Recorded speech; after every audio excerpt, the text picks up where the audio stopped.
एक समय महात्मा बुद्ध को शहर के एक व्यापारी ने अपने घर भोजन के लिए आमंत्रित किया। बुद्ध जब उसके घर पहुंचे तो व्यापारी के पड़ोस के बहुत से लोग बुद्ध से भेंट के लिए आए।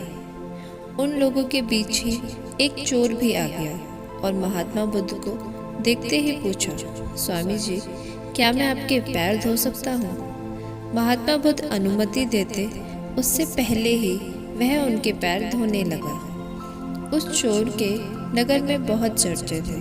नगरवासी उसे पापी दुष्ट कहते थे। जब वह चोर महात्मा बुद्ध के चरण धो रहा था तो वहां आए लोगों ने मन ही मन सोचा कि महात्मा बुद्ध उस चोर को अभी दूर हटने को कह देंगे, लेकिन ऐसा नहीं हुआ और वह चोर महात्मा बुद्ध के पैर धोकर वहां से चुपचाप चला गया।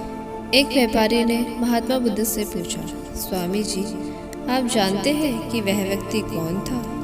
महात्मा बुद्ध ने कहा, नहीं, मैं नहीं जानता कि वह व्यक्ति कौन था, लेकिन जो भी था उसमें श्रद्धा बहुत थी।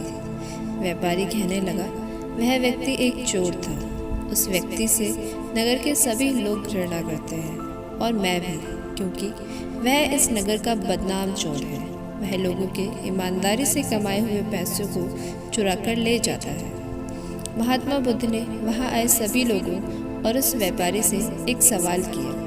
महात्मा बुद्ध ने पूछा, एक साहूकार से तुमने 100 और तुम्हारे मित्र ने 50 कर्ज लिया, लेकिन साहूकार ने तुम दोनों का कर्ज माफ कर दिया, क्योंकि तुम दोनों ही साहूकार का कर्ज चुका सकने में असमर्थ हो। यह देख वहां खड़ा तीसरा व्यक्ति दोनों में से किसे अच्छा कहेगा, साहूकार को या उन कर्जदारों को जिन्होंने साहूकार से कर्ज लिया था?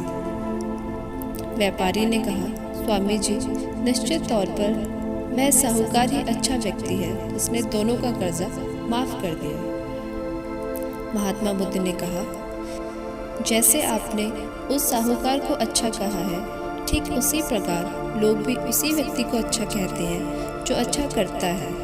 महात्मा बुद्ध ने अपनी बात को आगे बढ़ाते हुए कहा, अगर आप सभी लोग उस चोर से घृणा करने के बजाय उसे सही राह दिखाने में सहायता करते तो शायद आज वह भी आपकी ही तरह एक सभ्य पुरुष बन सकता था। लेकिन आप सभी को केवल उस व्यक्ति की बुराई नजर आई।